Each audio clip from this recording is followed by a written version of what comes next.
Әдепті адам арлы адам, әдепсіз адам сорлы адам дейтін сөз бар қазақта. Тәлім-тәрбиенің алтын діңгегі, қайнар бастауы әдептілікте екенін ата-бабаларымыз осылай түйіндеген.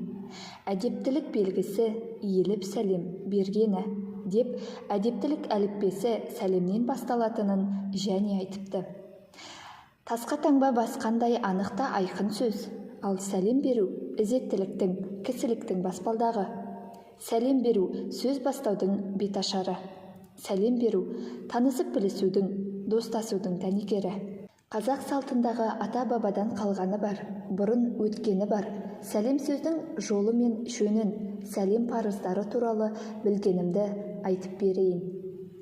Адам баласының бір-бірімен тіл қатысып, лебіз білдіруі әдетте сәлемнен бастау алады.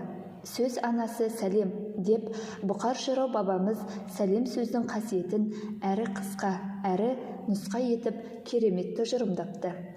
Сөзді сәлемнен бастамайтын халық жоқ. Әрине, әр халықтың өзіне тән сәлемдесу салты, жөн жобасы әрқалай. Сол алуан түрлі, басқаға ұқсамайтын өзгешеліктерінен ұлттық мінез-құлық, әдет-ғұрып қалыптасқан қағидалар көрініп тұрады. Ол заңды құбылыс. Мынаның амандасуы менікіне неге ұқсамайды деп айтуға ешкімнің қақысы жоқ. Әр ұлттың өзінің тарихи қалыптасуы бар. Ал біздің қазақтың амандық есендік сұрауға, сәлемдесуге деген ынта пейілі мен оған зор мән беруі тіпті ерекше. Бүкіл қазақ баласы бәрі сырлас, амандаспай, таныспай қарап тұрмас. Көрсетер сый құрмет, мейір ықылас, қайтар деп қарым-тасын талап қылмас. Осы бір шумақ төрттағанды қара өлеңге зер салып қарашы. Халқымыздың кең пішілген бөлек болмысы мен мұндалап тұрған жоқ па? Адаммен танысып білісуге деген жаны жайсаң мінезі аңқып тұр. Сәлемдесу жолына келгенде, әй, қазаққа ұқсай қоятындар кемде-кем шығар. Мен мұны айтқанда әйтеуір, балтасабы өзіміздің ағаштан деп бопсылап жатқаным жоқ. Халқымның қадір қасиетін білгендіктен аузымды толтырып отырмын. Мен еңкейетін де, шалқаятын да жерімді білетін адаммын. Егер бүкіл адамзаттың тәлім-тәрбие үлгілерінің жиынтығын шалқып жатқан телегей теңіз десек, теңізді жан-жағынан толықтырып, молықтырып тұратын арналы өзендер, арынды дариялар секілді сан түрлі халықтың әлемдік рухани теңізге қосар өз үлесі бар. Ал өзендер мен дариялардың өзінен өзі дайын күйі пайда болмайтыны белгілі. Оларды құрайтын тұнба бастаулар, мөлдір бұлақтар бар бас жағында. Ол отбасының, ата-ананың тәрбиесі. Жасында көргені жоқтың өскенде айтары жоқ, дейді атаң қазақ. Сол үшін баласының тілі шығар-шықпастан әдептіліктің жол басы сәлемдесуге үйретеді. Кішкентай бүлдіршіндерге атаңа сәлем бер, әжеңе амандас, ағаңа қол бер деген секілді сөздерді үнемі құлағына құйып, ізеттілікке ерте бастан баулайды.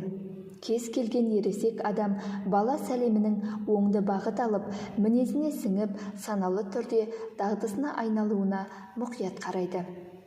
Жақсы үлгі көрсетеді, яғни тілі сөз құрауға зорға келетін кішкентай баланың былдырлаған сәлем рәсіміне байсалды жауап қайырып, сәлемін алады. Бәрі келді, сәлем беруге жарап ержетіпті ғой. Міне, азамат, нағыз атасының баласы, деп қолпаштап көтермелейді. Сонымен бірге, өркенің өссін, өмірлі бол, бақытты бол, дегендей тілектерін бағыштайды. Сәлем бергеніне алғыс айтады. Сөйтіп, баланың әдепті, инабатты болуына дем беріп қанаттандырады. Қазақ ғұрпында кіші үлкенге алдымен сәлем береді. Жасы кішінің бірінші болып сәлемдеспеуі барып тұрған тұрпайылық саналады.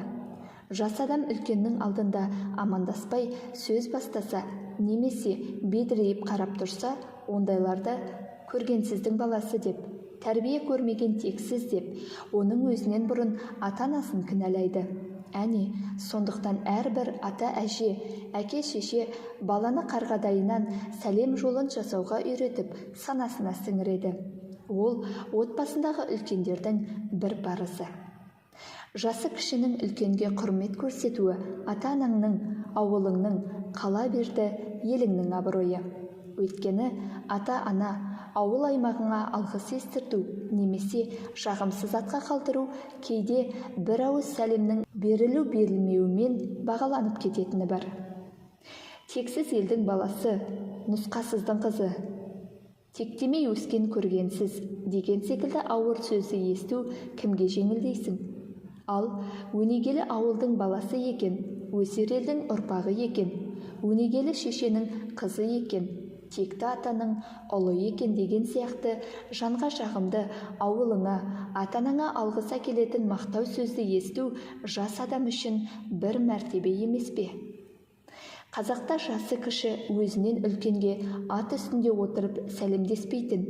Жас кезімізде көлікпен келе жатқанда ересек кісілер ұшыраса қалса, атымыздан қарғып түсіп, қол қусырып амандасатынбыз. Ат үстінде қоқырайып отырып сәлемдесу өркөкіректік, надандық ретінде қабылданатын.